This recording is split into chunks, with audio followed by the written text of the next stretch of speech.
We are now at 3 o'clock and I suggest that we start. So I wish to say welcome to you all. Welcome to this seminar, welcome to Stockholm and welcome to Cologne. I'm sitting in Stockholm at the Swedish Institute of International Affairs. We are one of the organizers and the other organizer is University of Cologne, or Köln as we call it in Swedish. The themes of this meeting is indicated by its name that you have seen. Does geography matter? ? The European Council torn or divided by North and South, East and West. Geography is one of the main themes of the seminar, and the other is division and cohesion. Europe is often claimed to be a divided continent, and the question now is whether geography is the main factor behind this division. How is geography then related to the other issues? And how does it connect to the European Council? These are the main issues. They will be discussed by a group of eminent experts that you can all see in front of you. Wolfgang Wessels, Annika Ström Melin, Braun, and Gianni Von Vicini. I will present them later. I'm Gunilla Herolf. I'm a senior associate researcher here at the Swedish Host Institute, and I will be the moderator. We are quite a large group of people, I see, and as some of you may have heard, we will use the method of anyone can ask for the floor. This will be organized by others, not by me, at some point during the seminar. But first we will have issues and discussions that are dealt with by the main speakers. The seminar is also connected to the research project track, Teaching and Researching the European Council, which is led by Wolfgang Wessels. I would like him to start with an introduction of this project and thereafter address the questions. But first, I would like to present him. Wolfgang Wessels is professor at the University of Cologne, where he holds the Jean Monnet chair since a long time, and he's also director at the Center for Turkey and EU Studies. For many years, he was the chairman of the TEPSA network, the Trans-European Policy Studies Association, which is the largest network in Europe among institutes of international relation, where this institute is also a member. Before that, he was the chairman of the Instituto für Europäische Politik in Berlin, and also previously the director of the IEP. He has also been the head of the political department of the College of Europe and many other things, but I will end here. So please, Wolfgang, you have the word. Gunilla, thank you very much.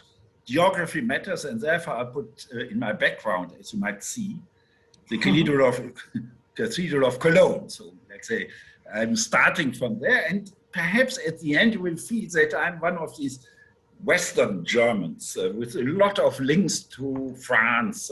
You know, our feelings that we need 3.5 hours by train to get to Paris and 4.5 hours to get to Berlin, just to indicate geography, which might be important for the mind setting we are in.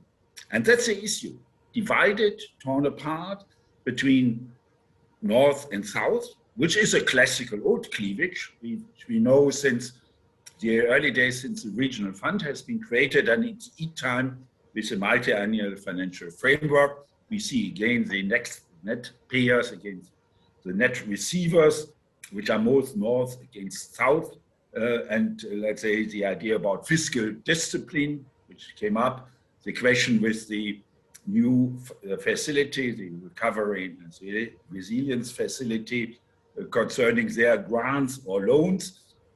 So there is a division there. It's quite clear that there are different interests, different attitudes, you might call it, different ways of looking at what the union should do and what member states should do and do. I think this we can observe for a long time. And we can also observe that, and this is my subject, the European Council was always able, in some way or other, after long night sessions. Van Rompuy has written that in his book, In the Storm, for the one before the last one, which we had last July. How this happens, we know that since the Delors packages from the 80s, and the European Council was and is, I think, an arena to deal with that and to find ways of consensus. That's not easy. As I said, the heads of state or government have to spend quite a lot of time. You know, the last time they spent in July in Brussels, 5 days and 4 nights on this issue. So I think it's one of these. A newer one is the cleavage between what some call East and West, which is more, I think, between Poland and Hungary on one side and most of the others on the other side, namely on the question of, if I'm short, on the rule of law, which of course is just an indicator for what we call community of values. How far the European Union is more than a market, it's more than just the euro, it's more than the budget, but it's also somewhat way to look at your own national systems and the role in the world. And here we see another cleavage which came up more or less in the last years only, and there are certain factors to explain that, but I don't want to go too much into detail to that. And again, I think the European Council was able in July, and even more what we saw in the December session, to find compromise formulas, which we don't know if they will work for the budget, for the new facility, and if they will lead to anything beyond these budgetary issues, or lead to some kind of way to get together. Gunilla, I remember very well that when we started, you talked about something I would now call the war of culture inside the European Union. That there is perhaps much deeper differences among the members of the European Union than perhaps the budgetaries. I think that's somewhere we have to look at and to see if this can be dealt with by the European Council, like the budgetary issues have to a certain degree, if this might not lead to some kind of deeper division of the European Union at the end of the day. When we talk about geopolitics or geography, I would like to mention that we have, of course, a lot of literature on what we could now call critical geopolitics, which indicates that geography matters, but we don't know how really. And critical geopolitics always tell us that you have to look how people within member states, or now within the European Council, looks at the geographical situation. If I may take an example from the country I know best, the Germans, or let's say I include my generation, look differently at Europe till 89 and after 89. We are still in the Mittellage, as is the classical word, in the center of Europe geographically, but we had a different way to look at that. Very much Europe-oriented, but more than a bridge, which we couldn't be before this. And I don't want to talk about the first half of the 20th century, where we had a totally different, the German governments had a totally different way of looking at Europe. So I think we should, and this would be now finishing it, we should look for a political debate, but also an academic debate. Which are the factors influencing the attitudes towards the geographical issues which are on the table of the European Council? And here I take the European Council as the key institution of the European Union, and which documents very much the differences or growing differences which we have seen so far. Gunilla, this as an opening, hopefully finding a lot of controversies later on. Thank you very much, Wolfgang. Without any further ado, I will now leave the word to Annika Ström Melin. Annika is an independent writer. She's a journalist and lecturer. She's authored a number of books, and she has been the director of CETEUS, the Swedish Institute of European Political Studies, as well as head of several departments at Swedish Radio and elsewhere. She's a very well-known person in Sweden, often heard in media and in the leading newspaper, Dagens Nyheter. And I'm very happy that you could join us, Annika. And now I'm eager to hear your view on this. So please. Okay, thank you so much, Gunilla, for inviting me. And thank you, Professor Wessels. It was really interesting to listen to your contribution. You gave us so much food for thought there and further discussion. And I must agree, from my viewpoint as a journalist, yes, I agree that geography has an impact in shaping divisions in Europe. I mean, when you look at the current political situation in the EU, there are a couple of, as I see it, quite serious tensions, which can lead, at least partly, be labeled as East versus West and North versus South. And I agree with you, Professor Wessels, that the fight concerning rule of law is one of them. A dividing line with an East and West dimension. And the rule of law issue is also connected to the controversy regarding the new regulation with the new mechanism to protect the EU budget. We will see how that will end. It's not been concluded. And I agree also that this North-South dimension was one part of the tensions during the negotiation about the new recovery fund, the new mechanism last summer. And I think we will see this gap again between North and South, perhaps many times in coming years, when grants and loans in the recovery fund soon will be allocated, and then when they have to be repaid. So why does geography matter? Well, I mean, I guess in one way, it's easier and more obviously necessary to cooperate with your neighbors. I mean, that's after all how European integration started in the 1950s, as you noted, Professor Wessels. And look also at the Benelux countries. They formalized this concept without creating any severe clashes with other member states. And at that time, they were regarded as a driving force for integration. And that was a time when everyone agreed that bringing the member states together, an ever closer union, was something that everyone agreed on. So maybe that's one of the difficult parts today. But if you look up north and to our countries, I mean, you could see that the Nordic countries, they started a similar process in the 1950s when Sweden, Norway, Denmark, Finland, and Iceland introduced actually free movement for workers in the Nordic countries and a passport-free zone. So, I mean, this shows, I think, that perhaps in some extent, it's both inevitable and desirable that neighbors come together, and that this also will take place in the enlarged union with 27 members. But, and I guess this is why we're here today and to discuss this, of course, this could also sharpen divisions in the European Union. And I think, for example, that if the Visegrad countries form a more permanent group of sort of opposition against the rest, that could be very destructive.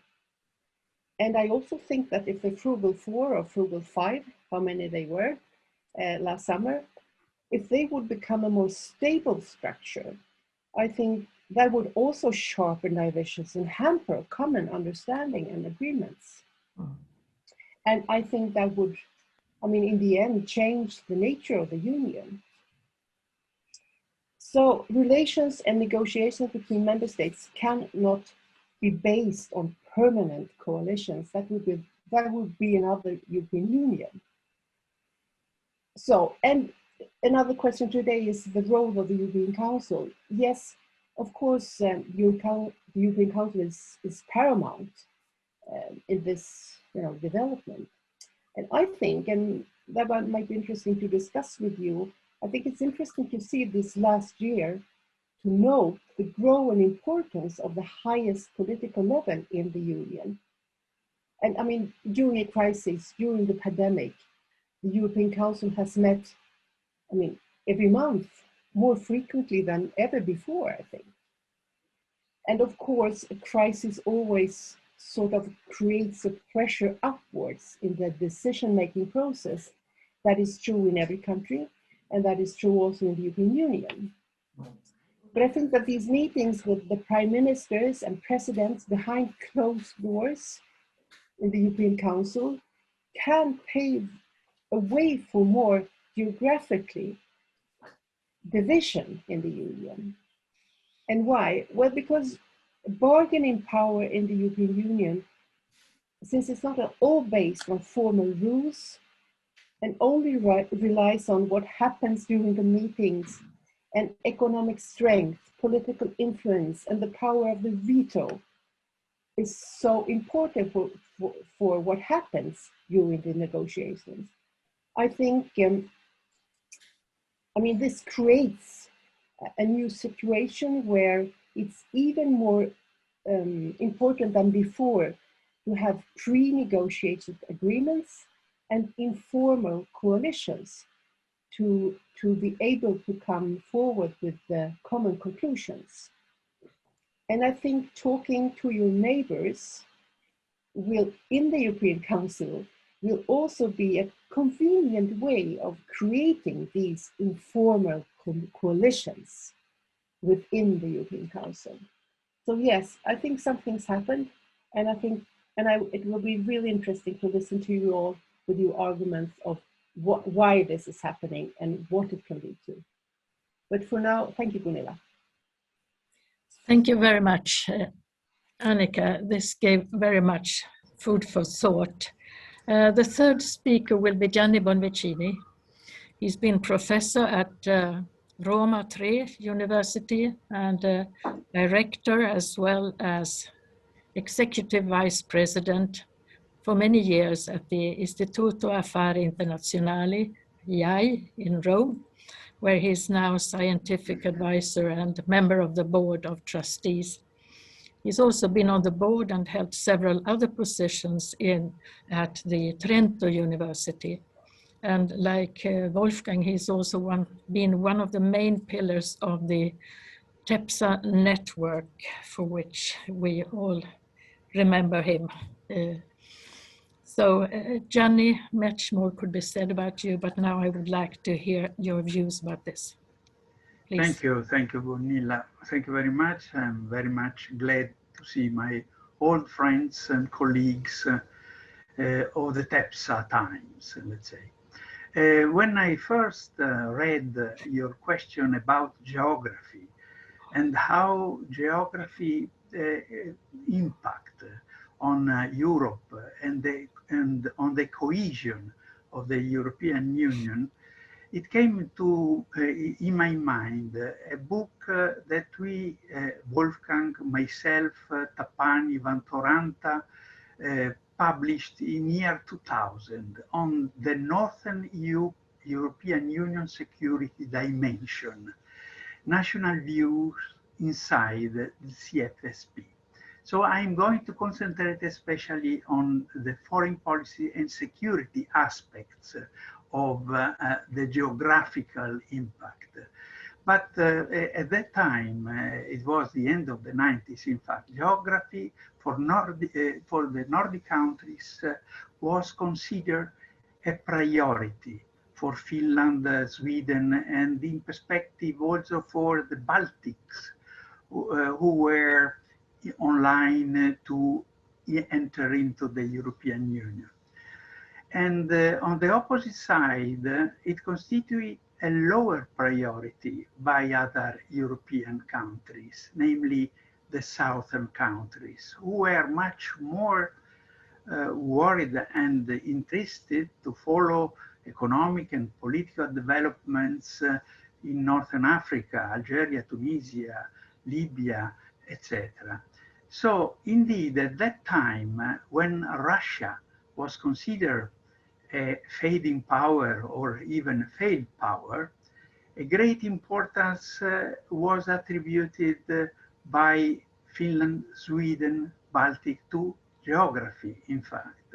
The fact that the borders were there, and Russia had psychologically and politically a great importance and impact on their perception of security. That was not the same for the southern country, as I've just said. But now, today, Russia has a completely different security implications for the whole of the European Union. So the consequence of that is a diminishing importance of the geographical divide among the member states of the European Union, with the emergence of globalizing factors and elements, like, of course, the renewal of Russian threat, the uprising or in the Arab world, the great terroristic season, China, Turkey, etc.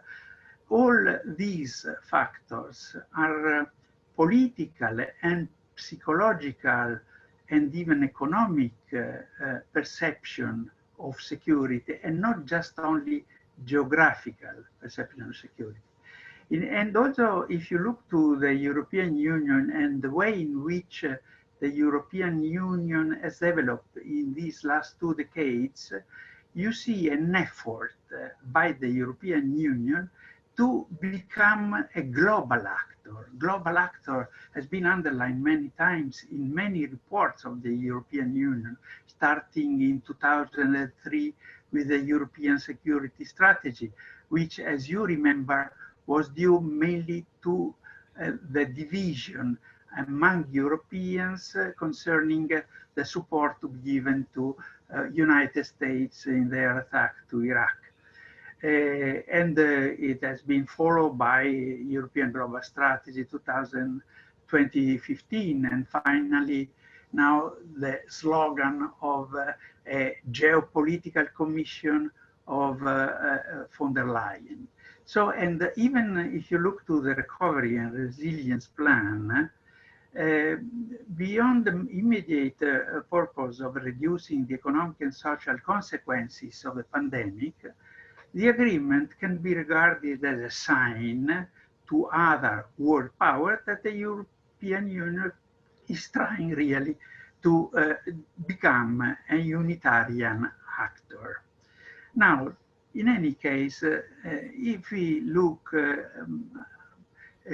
little bit more in detail, still geography has its importance for some sectorial European Union policy.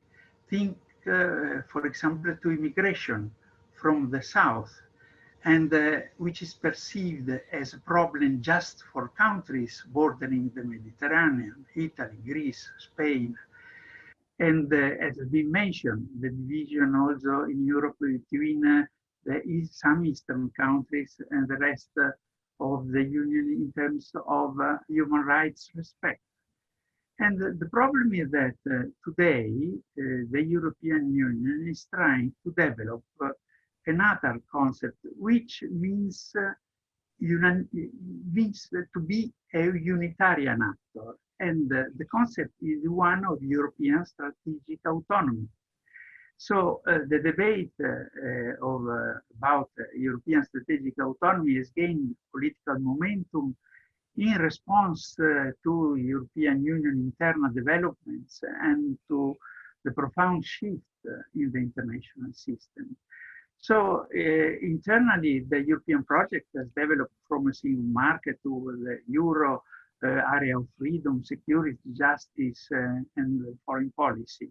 And through this internal development, strategic autonomy became a possibility. But externally also, the profound transformation of the international system has made European strategic autonomy necessary. But how can we really let's say, lead this process towards strategic autonomy? And here I see a role for the European Council, because clearly it's very much difficult to keep united the 27 countries. And as has been underlined before, you need continuous negotiation, repeated negotiation in order to come to a common position, particularly if you want really to reinforce and to make credible the strategic autonomy concept. So the European Council should continue to discuss strategic relation of the European Union with important allies at the meeting of the Council. So we have to decide which are our most important allies in the world. And second, we have the European Council should adopt an integrated approach in order to harmonize internal and external instruments at European Union disposal in order to strengthen the strategic autonomy. Is something that I'm going to develop a little bit more answering the second question. And finally, the European Council should really determine the areas where greater European strategic autonomy is desirable for the economy and for the European Union international law. So there are a lot really of tasks for the European Council to try to build up around this concept of strategic autonomy and avoid divisions which are there, of course, among the member states in order to produce some credible and effective result, particularly in foreign and security policy field. I stop here for the time. Very good. Thank you very much, Gianni. And now to our last speaker for now, which is Mats Braun, who is Associate Professor and Head of the Department of International Relations and European Studies at the Metropolitan University in Prague. And he has previously been at the Institute of International Relations in Prague and Charles University also in Prague. And he has also had, or possibly already even now has, I don't know, he may tell us about this, CETEUS University in Stockholm.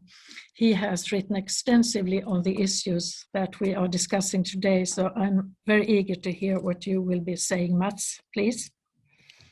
Thank you very much, Gunilla, for the introduction, and thank you also for the invitation, and thanks to the previous speakers for very interesting points that have been made here.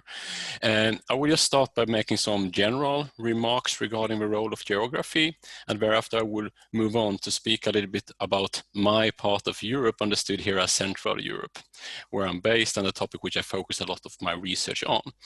But if we start here with the few general observations, if we look at the research on the role of geography in the European Union, we can say that it mainly targets the Council of the European Union rather than the European Council.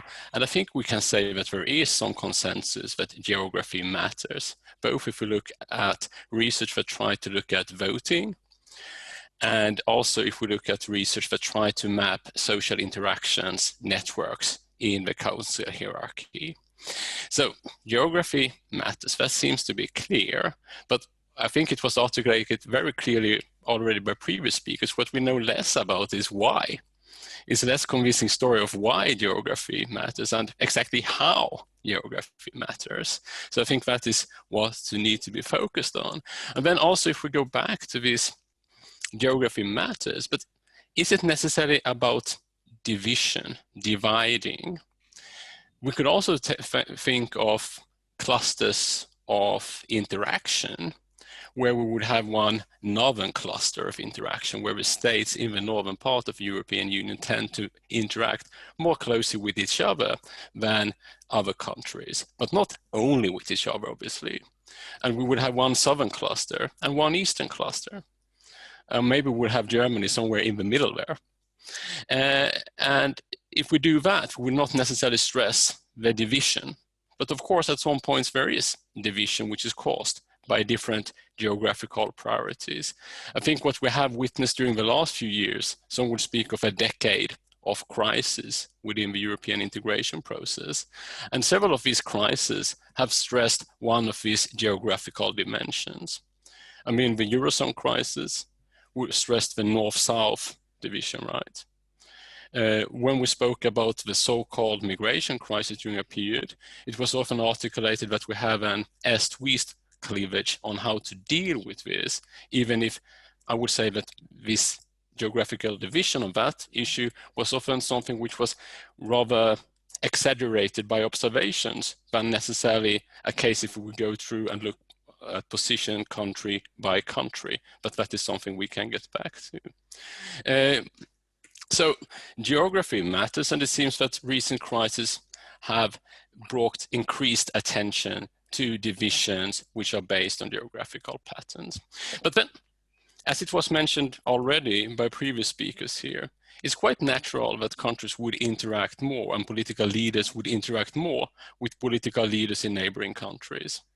If we look at Central Europe now, and if we focus on this so-called the Visegrad group, the group consisting of the Czech Republic, Slovakia, Poland, and Hungary, we can see that there are good reasons for why these countries would try to coordinate some of their activities within the European Union.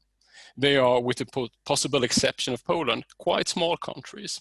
They have a lot to gain by pooling expertise, sharing information on various issues. They do not have the same possibilities, same resources as some bigger countries when it comes to producing their positions. So it's quite reasonable why they would try to cooperate more in order to deal with this. Then the question is, sometimes this is labeled in the literature as being territorially constituted coalition.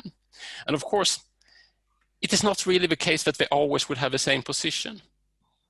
Sometimes we also, as external observers, we tend to think of these countries as being much closer on all issues than they necessarily are. The relations to Russia was mentioned by a previous speaker, and relations to Russia would be a good illustration of how divided the four countries of the Visegrad group sometimes are. You have the very, let's say, hawkish or much harder position of Poland towards Russia compared to a much more softer position of Hungary towards Russia. Slovakia and the Czech Republic somewhere in between, Czech Republic internally very divided on the issue of Russia. So with this point, I just want to mention as well that there is also a risk that we exaggerate the importance of geography. Geography matters, a little bit still unclear how. Sometimes there are good reasons for countries, neighboring countries to cooperate, and maybe we should not be afraid of that. Maybe something we should rather encourage. But at the same time, there is a risk here that we do view countries as more similar than they actually would be. I will stop there with my first intervention and get back to more of these comments on why I think that sometimes this closer cooperation between neighboring countries, including the Visegrad group, can be beneficial for the European Union. Thank you very much, Mats, and thank you again, everyone. I have one short question to all of you, and this is the time aspect, which has not been mentioned very much in your interventions. We have been speaking about the present situation. We have seen, or you have pointed out, the possible benefits of geography and geographic clusters of countries that come together, sorting out their problems. And you have also pointed out the issues where there is no real geographical borderlines, such as relations to Russia, where we can see the northern countries in general being more critical than other corners of Europe. We can see populism, for example, which is everywhere. We often speak about the certain countries like Hungary and Poland. But if we look at the situation in all our countries, there is an imminent danger that they may take over or become very powerful in the next election. And this is something that we can't see any geographical lines deciding. But my question to you, a short question now, is do you see the situation that you have described now as something that you would expect to be similar in, say, about 5 years as well? Or is it like Gianni has been pointing out, the threats, the challenges from the outside is also a very prominent factor in determining the issues and the positions that countries have taken? So just a short answer from each of you and we will go on. So we can start again with Wolfgang.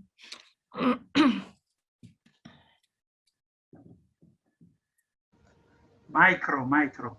Yeah, I just found it out. Yeah, thank you, Gianni. You are always helpful. Yeah, very good. Italian-German cooperation. Very good.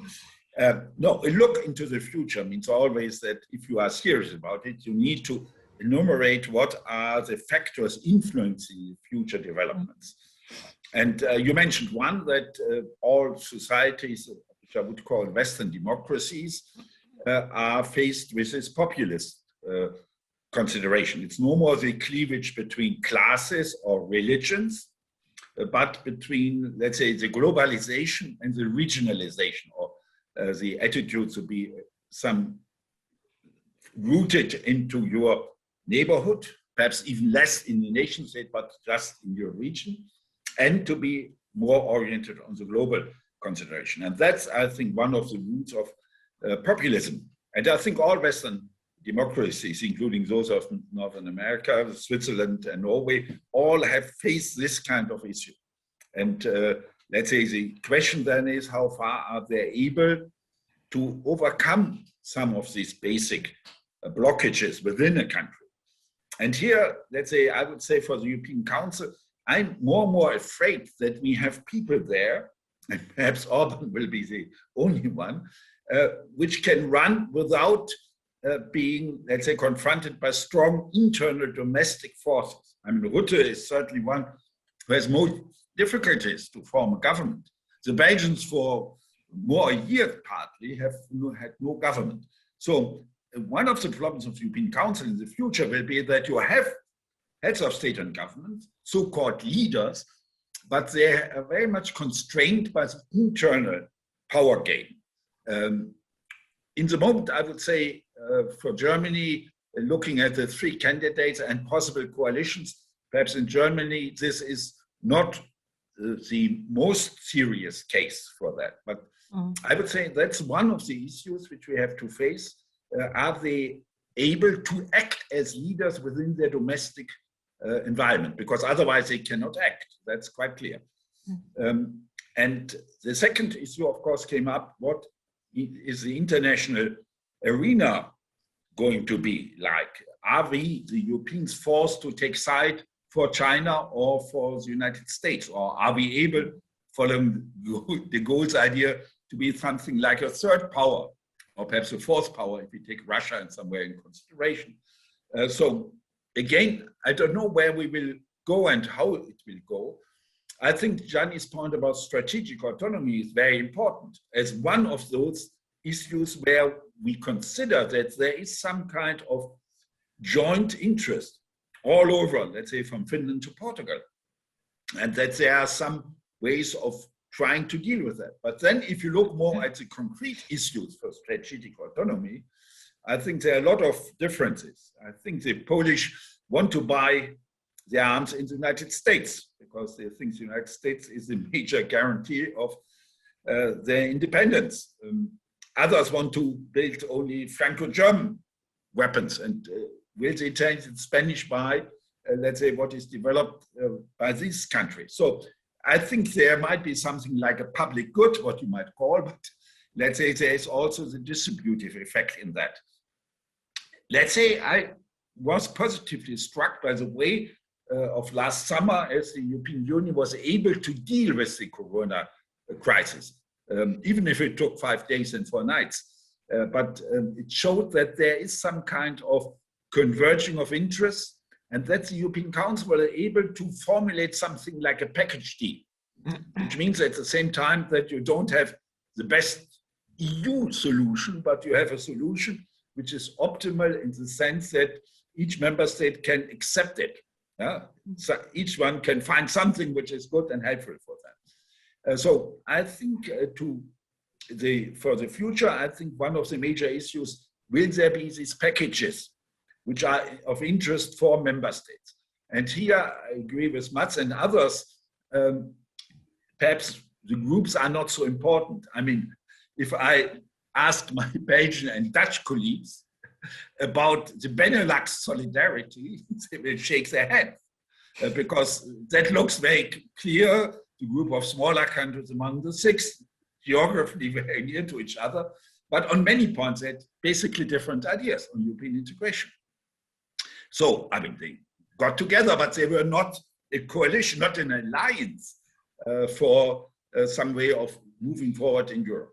So, and I think there were other points which, if I take that up, there, and I would say fortunately, no fixed firm alliances where on all issues on the agenda of the European Council or on the Council, on European Parliament, you have always the same group of countries sticking together. That would be at the end, I think, a major issue. If they have different ideas on different issues, then I think you can move to blockages. And I agree, and here, Mats, I have major problems when studying the European Council. When you talk about the interactions, and Annika mentioned behind closed doors, I mean, who is talking to whom? You never know that exactly as outside observers, let's say, perhaps the insiders know it. But I think that's, of course, a major issue. That, and here I think the European Council shows again, like others, like the Council might show, that there is a culture, I would call, of trying to interact early enough on the civil servants level, on party level. There is more than just the national leader in the European Council. There is a basic infrastructure which helps to, first of all, change information and change points of view, that you know what others might like or might not like, and that this then leads to some kind of, let's say, common positions and shared responsibilities. Gunilla, so my answer was very long and complex because it's very difficult very to good say as what well. might happen. Just think about, if you say 5 years, about 2018. This is even only 3 years from us. And what happened in between? That Brexit works, let's say, without major disruption for the Union at least, and might be at the end rather acceptable for both sides. We would not really thought about that. We were much more worried about Brexit. We didn't think about the crisis like the Corona crisis. So it's very difficult to look ahead for the next 5 years. I try to point at certain factors and certain issues which we have to look at. Thank you. Thank you very much, Wolfgang. Annika, please. Yes, thank you, Gunilla. And yes, I agree with Gianni. Of course, the global situation is a very important factor when we discuss this issue of geography also. And I mean, if you look at our country, my country, Sweden, the whole concept of strategic autonomy is regarded with some suspicion in Stockholm. And why? Well, I think one part of that suspicion can be explained by the fact that Sweden has always relied on, or for more than 150 years, it relied on exports. So everything that sounds like or smell like protectionism would create a very, harsh reaction in our country. And now I think everything depends on how this discussion about strategic autonomy will unfold. And I think that at the moment there is an interesting development in Sweden where politicians from both sides, right and left, are looking at each separate issue. I mean, the whole concept is difficult to sort of deal with at one time, but if you look at what it contains of, with different sort of proposals, then it's easier. And I think paramount, if you look ahead in 5 years, is that this discussion, what the global situation means for the cooperation of the European Union, is not so much a question of ideology, but where are the problems? Where are our common challenges? And that if you want to go ahead, and if you want to make 25 member states come together and find common solutions, then you have to go back perhaps and see, where did this whole European integration process started? Well, it started by this question: we have common problems, we need to solve them together, we need to discuss them, not from our national point of view, not from our geographical point of view, but we must find where our common interests are. So I think if you look ahead, I think this is, real pivotal for the future, that you will open up the discussion and try to find where are the common grounds and build the politics from that common ground. Because otherwise you will find yourself in different corners all over the place. That could be really, really dangerous. Thank you. Thank you, Annika. And then Gianni, please. Yes, let's concentrate on your question, time aspect. Take also the example of Russia. And 20 years ago, Russia was a problem, a geographical and not just a geographical, a perception threat for Nordic countries, as I've said before. But if we look in perspective and we look in 5 years' time, Russia is becoming a global threat and not just a geographical threat. Think that the influence of Russia today is not just towards Sweden, Finland, Nordic Europe, or towards Eastern Europe. Russia is today in the Caucasus, in Syria. It has arrived even in Libya, in Northern Africa. So it's clear that Russia will be, and for the time being, a global threat for the whole of Europe. And the problem here is that if we go ahead with the concept of strategic autonomy, on that base, we should try to create a consensus among all member states to consider Russia not just a sectorial, let's say, problem, but a global problem for the whole of Europe. The problem is that you have to convince Hungary to follow you in this particular projection in terms of security, or other countries, of course.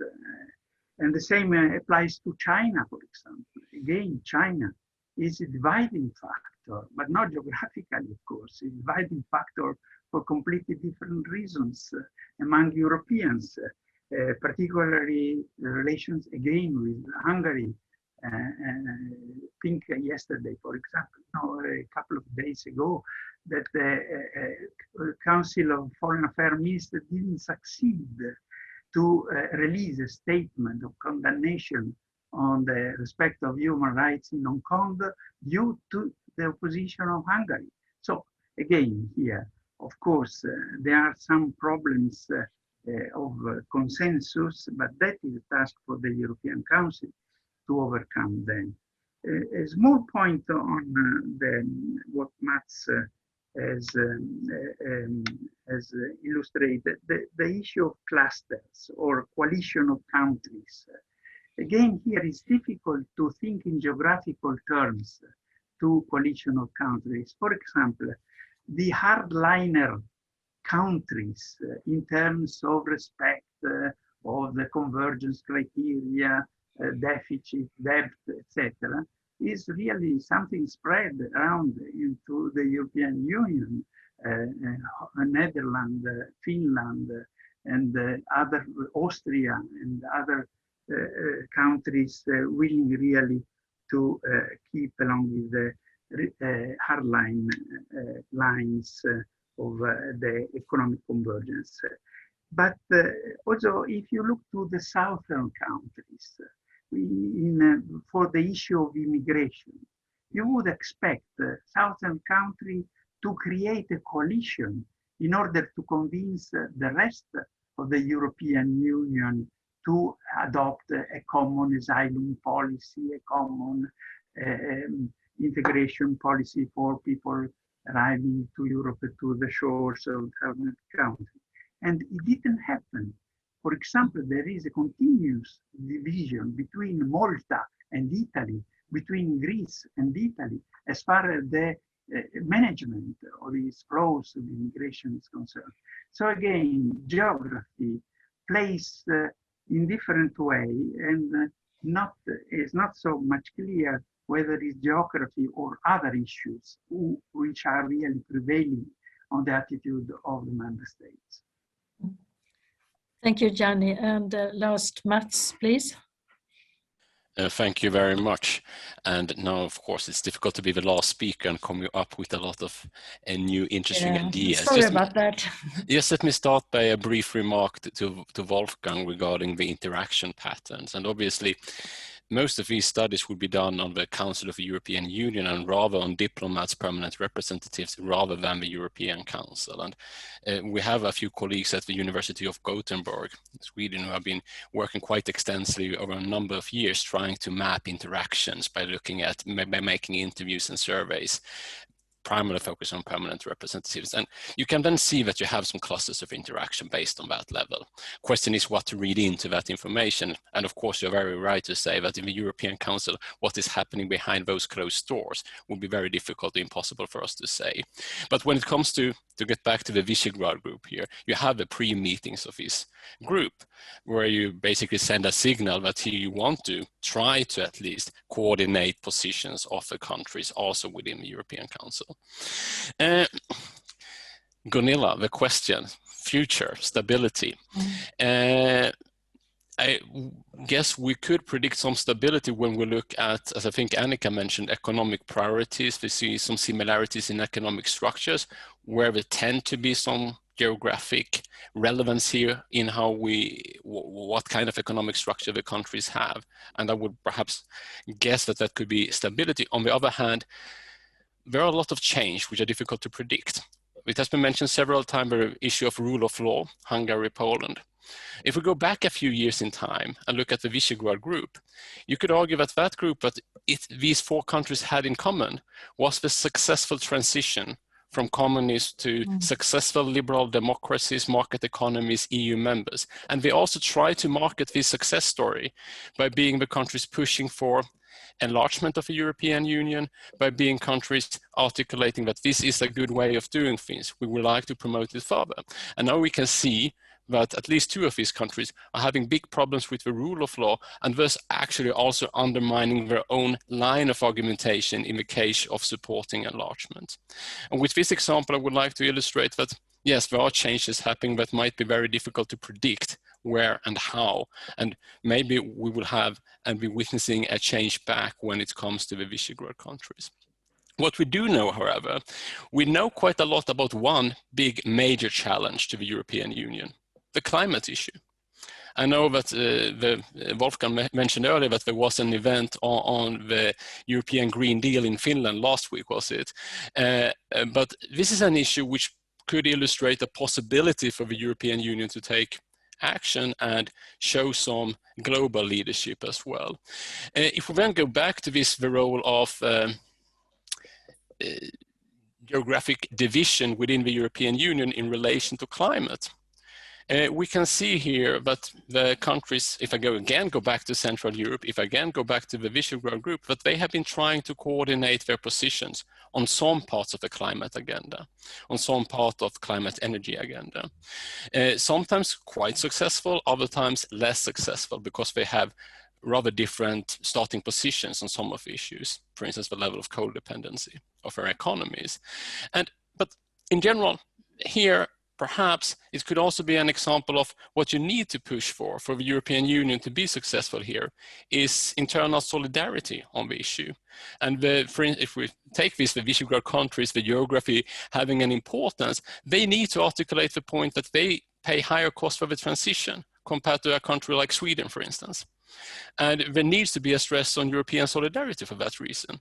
And as parts of negotiations, not always, they have been successful in coordinating a joint line of argumentation, stressing this, that they are paying higher cost. There needs to be some redistribution of resources. There need to be effort sharing within the European Union. So, well, that is my answer to that question. Thank you. Thank you very much, Mats, and thank you all for these excellent answers to my question. I'm going to rephrase the second round question because I think you have partly answered it already. So I will try to make it a bit more explicit and say like this. What particular transformation or effort do you think would be the most powerful and the best in order to diminish the particular detrimental effects of divisions in Europe? What is the worst division in your mind, geographical or other? And what could be done in order to take it, mitigate it, or take it away?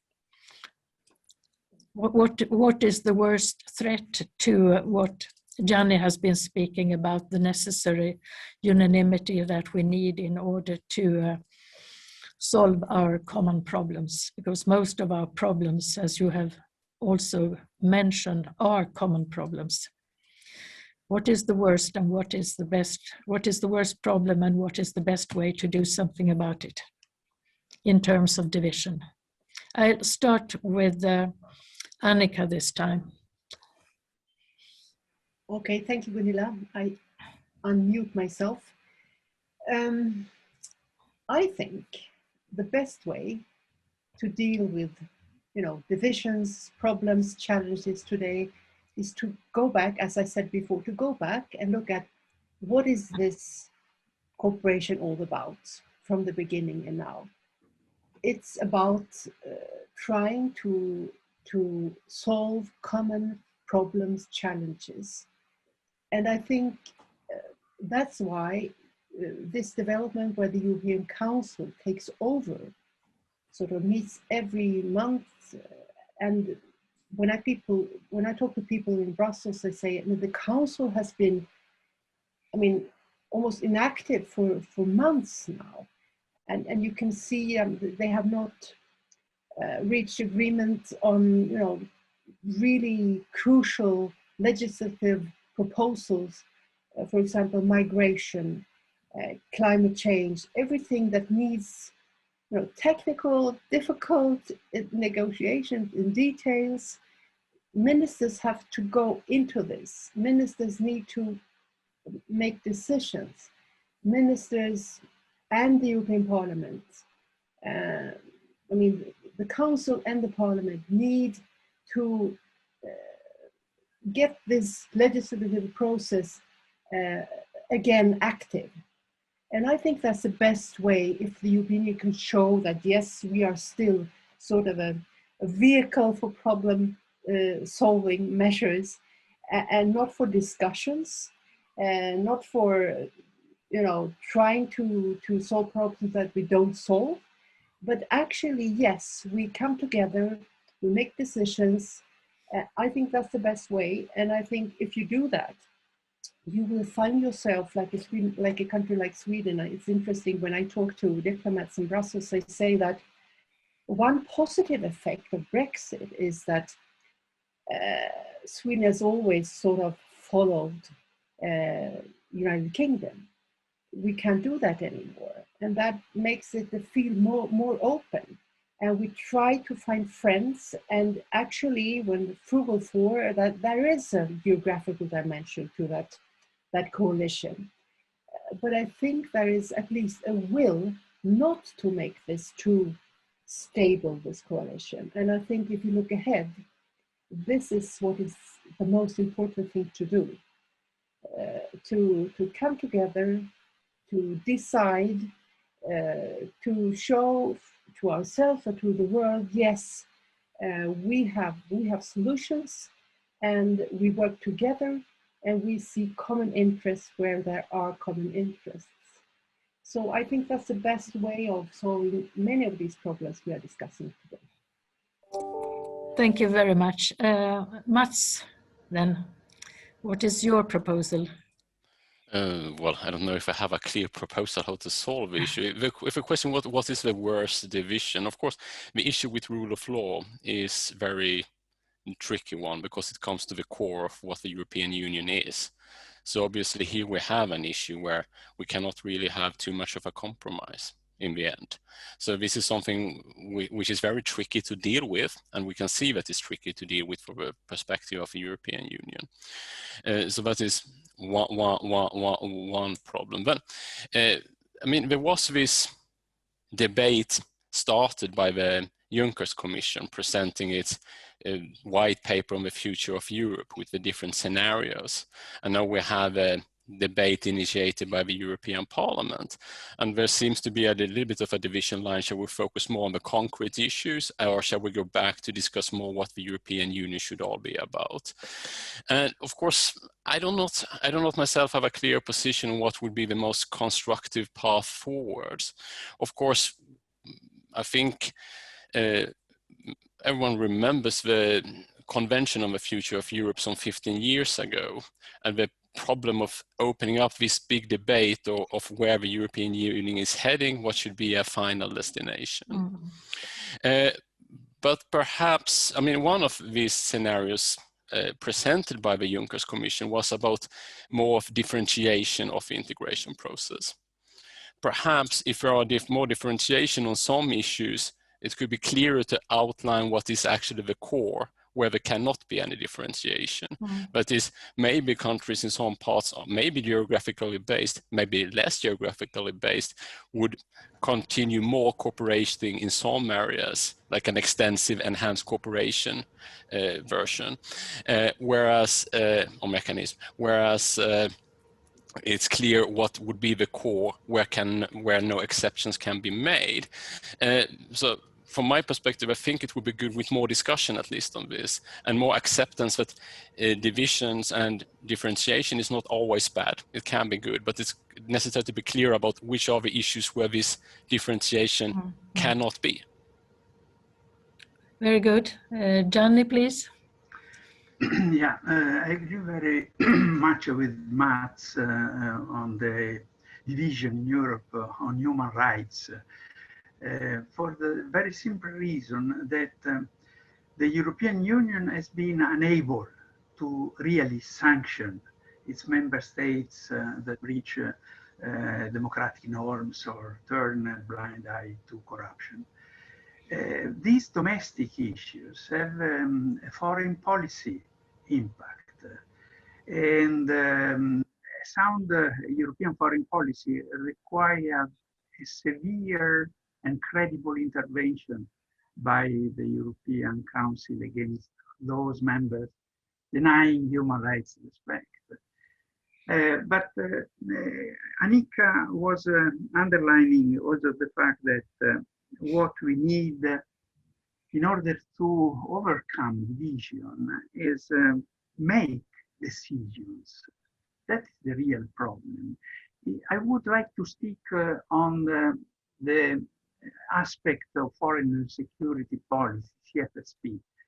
And we have to admit that in those fields, there has been a practical failure of the decision-making instruments introduced by the Lisbon Treaty. For example, a constructive abstention for the European Council. It was really meant to soften unanimity at the level of European Council, and put some pressure on a recalcitrant state to abstain rather than block a policy decision. but in reality, this system was of very limited use. And the same applies, and that is even worse, to actions and decisions to be taken by qualified majority voting. And the problem is in Article 33, there is still the presence of veto power. One country can really block a decision to be taken by qualified majority. What has happened, as I said before, with Hungary to block the statement on the violation of human rights in Hong Kong. And the other solution was subgroups of countries, the possibility of creating subgroup of countries, but for executive tasks. But it's very difficult, again, to activate this rule. We have had very few examples of subgroups acting in the name of the European Union. And as Mats has underlined, differentiated integration, we had a possibility there, particularly in the security and defense area, to move towards differentiated integration. PESCO is a real example, but seemed to be useful at the beginning, but in reality, much more remains to be done. At the end, it was a poor example of differentiated integration with practically all member states on board and a huge number of projects, fragmented projects, without a clear common target in the defense and industrial field. So the problem is that we need, both institutionally and on issues, an integrated approach and the capability of acting following certain rules. And let me spend one word on the issue of majority voting. I would like to remember here that even Angela Merkel declared that on foreign and security policy, it was possible to move towards some kind of differentiation, like, for example, setting up a European Security Council made up of rotating member states, which can then always act much more quickly on ad hoc basis, and that also unanimity can be abandoned on certain issues. And particularly today in the field of foreign policy, given the rapidity of world events, the EU cannot wait until the slowest country is on board. It should make more use of existing treaty provision for qualified majority voting. As I said, the European Council should cancel the paragraph of Article 31 allowing one member state to block a majority voting decision in the Foreign Affairs Council. And so, in any case, to be realistic, there is no magic bullet to transform and improve the European Union foreign security policy. There are inevitable problems when trying to coordinate 27 states with hugely different foreign policy tradition, capabilities, interests, and I would add culture too. So we should move ahead pragmatically, and I hope that the European Council could succeed to move ahead and take some small important decisions to allow the Europeans to avoid divisions among themselves. That is something affecting the image of the European Union in the world if we continue to divide among ourselves. So I think we have to discuss probably another time which might be the proposals to be addressed to the European Council in order to move ahead in this field. Thank you, Gianni. And Wolfgang, you will have the last word on this issue, please.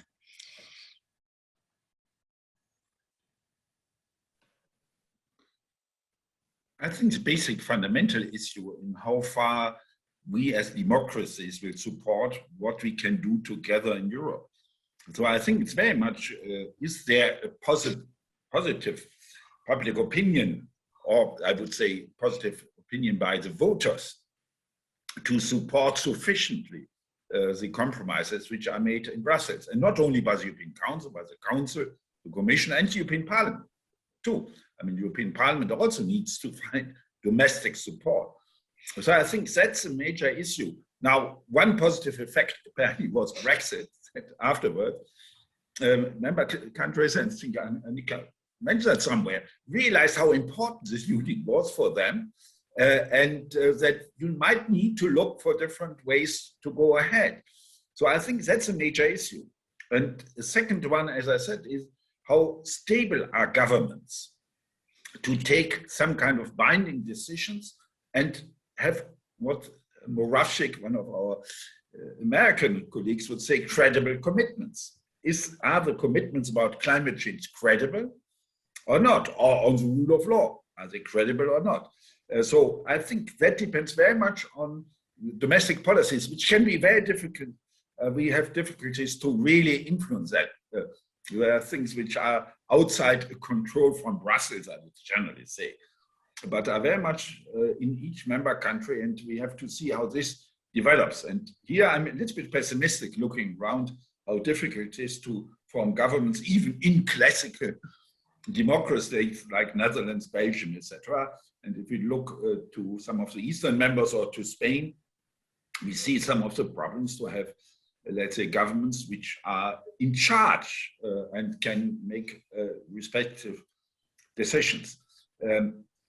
I would come back to this differentiation. And Annika, I think, made a very important part. I think the differentiations will be much less now, because the major opt-out country, United Kingdom, has really opted out at the end.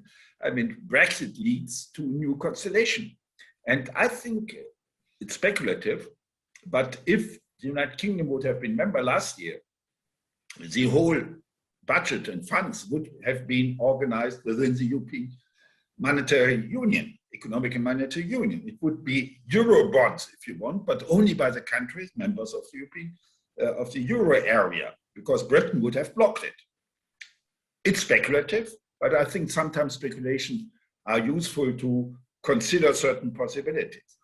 Now, with Britain out, I think there are less and less possibilities to stay out what perhaps majority opinion could be in major issues on European integration. So I think that has changed a little bit, what I would call the differentiation developments. So still it will be there, but again, let's say, I've done a study for the European Parliament on enhanced cooperation. And let's say, that's there since Amsterdam. So it's, let's say, quite a considerable time already. And it has not really been used seriously. I mean, now with the public prosecutor, that's perhaps the first serious approach for enhanced cooperation.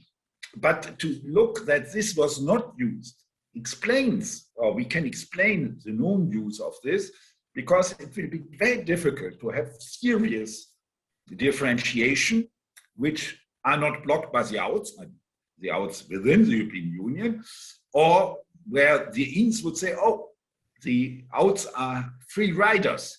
They really want to, let's say, use, if we have higher taxes on climate and industries, then everyone will move their investments into Slovakia because they might not apply it. I just take Slovakia as an example. So my point is, I see limits in this flexibilization issue, both on, let's say, more the political side as on the, let's say, interest side on this.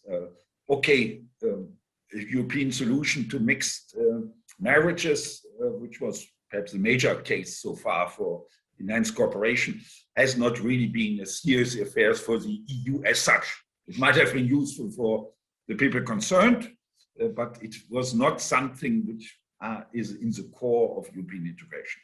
So let's say we see the difficulties to do something just by groups. So I'm not too optimistic, or I would say it might be better to make a threat with differentiation than perhaps really to use it. I think that's the way. It's good to be there as a sanction in the shadow of possibilities, but not really to use it. Let me make a point on the foreign policy. Let's say Gianni and others, I mean, the Bulgarian case, the Hungarian case has been mentioned. Some months ago, it was Cyprus who stopped a declaration on Belarus. The basic issues are France and Germany. I mean, let's be frank. I mean, France doesn't want to make any kind of serious participation in nuclear forces. Let's be frank on that. And the Germans don't want to move somebody outside, perhaps even not in the NATO area, but outside the EU. Even the, let's say, conservative Christian Democrats are very hesitant to do anything which could be, let's say, in serious involvement. I mean, if you look, for example, that the Germans didn't do anything in the case of Gaddafi, where the French and British worked, or in Syria, where nobody of the West really moved, and Germany certainly didn't want to move at all. And of course, the consequences are there, the big, huge migration waves. So my basic point for that is there might be reductions here and there, but the basic point for common security policy, common foreign policy might be slightly different, but a common security policy and common defense policy are attitudes of these two countries. And I would add directly that Poland and Spain and Italy might also have their specific points. And others might just like to be, let's say, free riders. Why should Belgium invest too much into this, or Austria? Let's say for this, I think, and here you cannot decide with majority voting. I mean, first of all, that's in the treaty clearly said, no majority voting on defense issues, even with the rules you mentioned, Gianni, which I think nobody knows about the rules you mentioned. I mean, my students know it because I also go into detail about constructive abstention. But if you talk to diplomats, I think in Brussels, they would not even know that there might be some possibilities to have qualified majority voting on common foreign and security policy. I think that's a taboo area so far. But I mean, that might be open to debate in a certain way. But I think the basic issue of the two larger countries and others which are important, will they move into some kind of feeling a common responsibility? I mean, the Article 42.7 was about the, let's say, which is the Article 5 of NATO in a different way. If this is really taken serious, I doubt. But let's say that's, as you said, the issue of perhaps larger debates which we should look at, with small adaptation procedures on perhaps these foreign policy issues which might not be at the end a vital issue. I mean, there was no vital interest for Cyprus to block the declaration on Belarus, or there is no vital interest of Hungary, I guess, to block something on Hong Kong. But there might be some openings, but I think the basic points are still the threat perception. Is this common among the 27, and leads that to more than what is already delivered by NATO? That would be my question. Gunilla, so we have a question for the next meeting directly. We certainly have.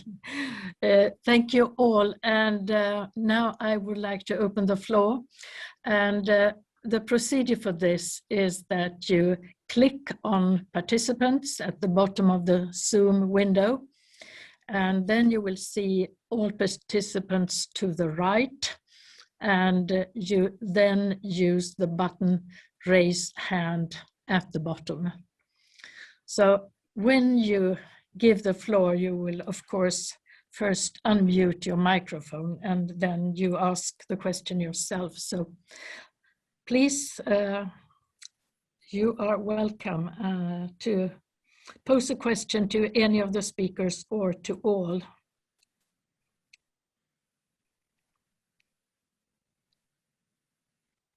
Do I see any?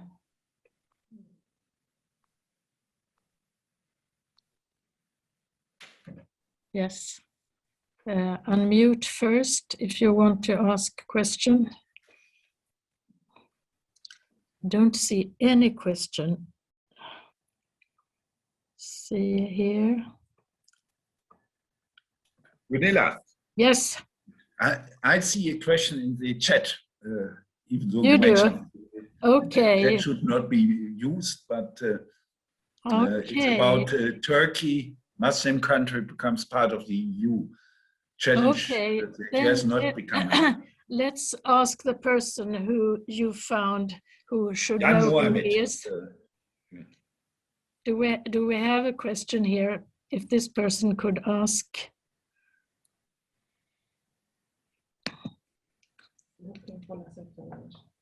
Sorry? Wolfgang, if you see a question, can you read it then? Yeah, by Jan Mohammed, who wrote apparently directly only at me, as far as to me, if I see that. How does geography matter? That's a question. If Turkey, as a Muslim country, becomes a part of the EU, or what is the main challenge that Turkey has not as yet become a part of the EU? I think that's a very crucial, significant question for the EU, because Turkey is an important neighbor, more for the Southern European countries than, of course, for others. For example, how far are the Irish interested in Cyprus and Turkey? You could raise a question. My answer to it, this is also a typical case if I take up the more academic approach of what critical geopolitics tell us. That Turkey has in the last decades moved its narrative of its identity from trying to pursue what Ataturk has started, a strong westernization by being member of the NATO, by moving to become a candidate country and then an accession country, to accepting or moving towards more what Jan mentioned as a Muslim country.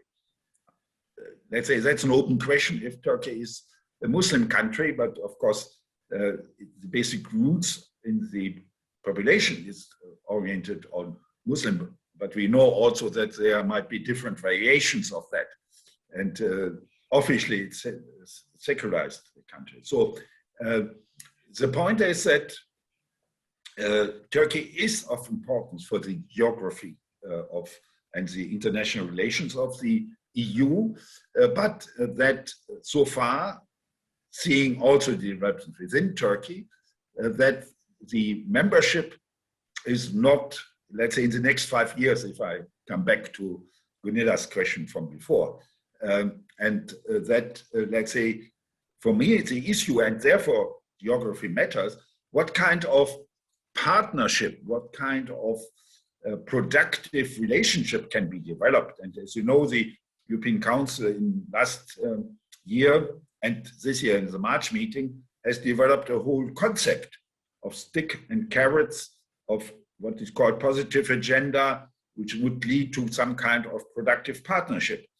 So I think the main challenge, if I take up the question that Turkey has not as yet become the part of the EU, is to find a good way of partnership, which of course takes into account the Turkish developments, on the Turkish perceptions of its role, especially in their part of Mediterranean and beyond, because we know that,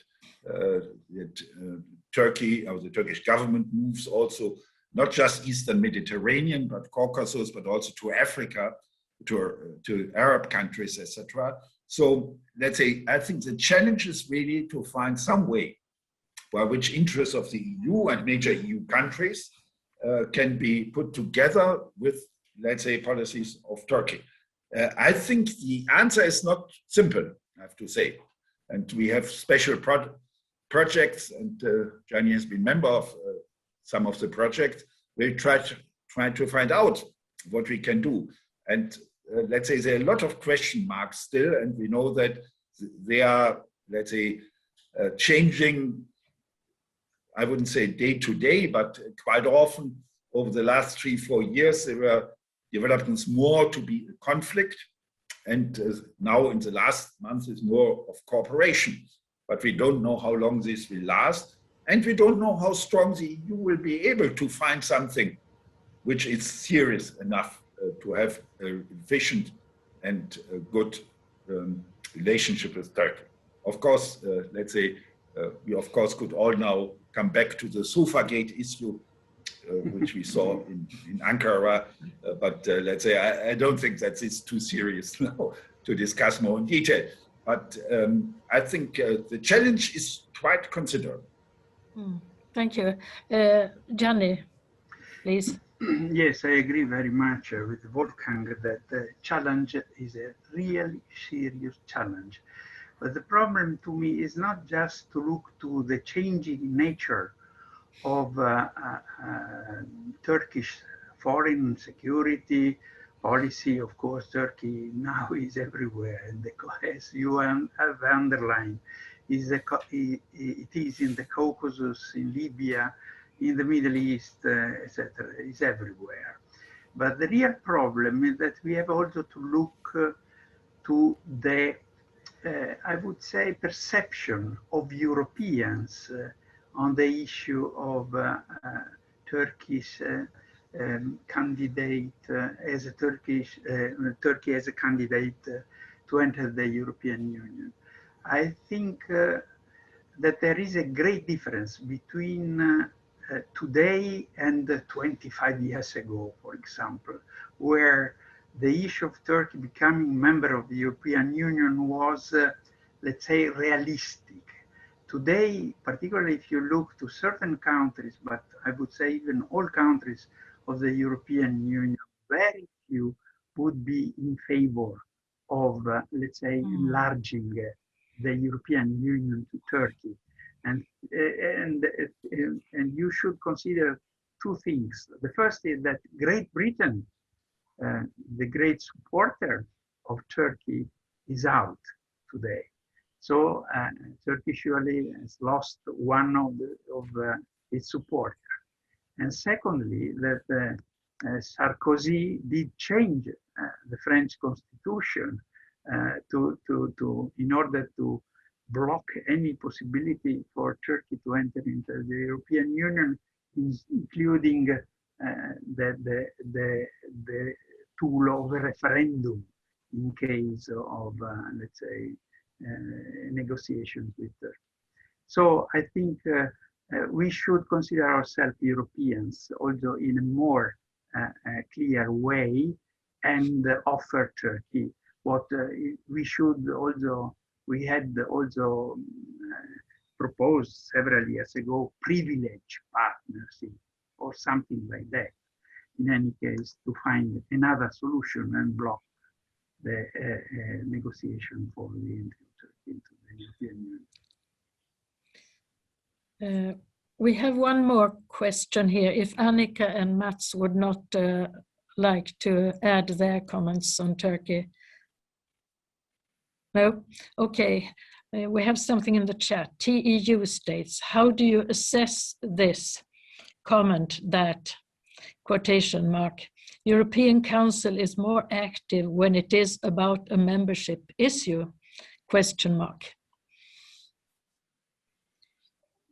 So what do you say about this? European Council is more active when it is about a membership issue. I'm not sure how to interpret the question, but I will give it to you as it is written.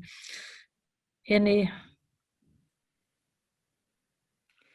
May I ask Annika? I mean, it's related with Turkish, with the Turkish issue. I mean, at least as I read it. Let's say I would like, because Gianni and I, we have studied that and we are involved quite often in the issue about Turkey. Perhaps Annika or Mats can bring in perhaps a fresher view on that, on Turkey, the EU, European Council's role.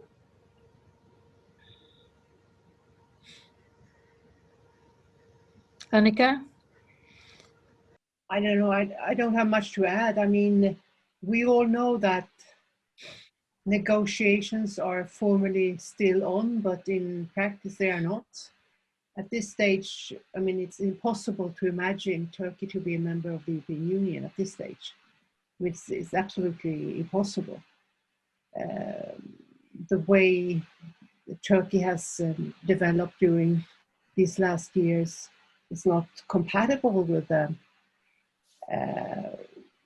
with all the formal grounds for being a member of the Union. So, I mean, it's a theoretical question at the moment. And I think even in Sweden, as you know, it was not only the UK, but also Sweden was much in favor of this process. But that is a while ago. I think if you ask politicians now, they say at this stage, I mean, there is no room for progress at the moment in these negotiations. Mats, do you have anything to add to that? Maybe perhaps just very briefly, because it gets back to the general point of geography, but not internal geography, but rather for the European Union to have an influence on countries outside the fluent borders of organization are crucial, in the sense that there is a membership perspective or a potential of getting closer to the EU single market, at least. Of course, the Turkish development, as Annika just said, means that any perspectives of membership within a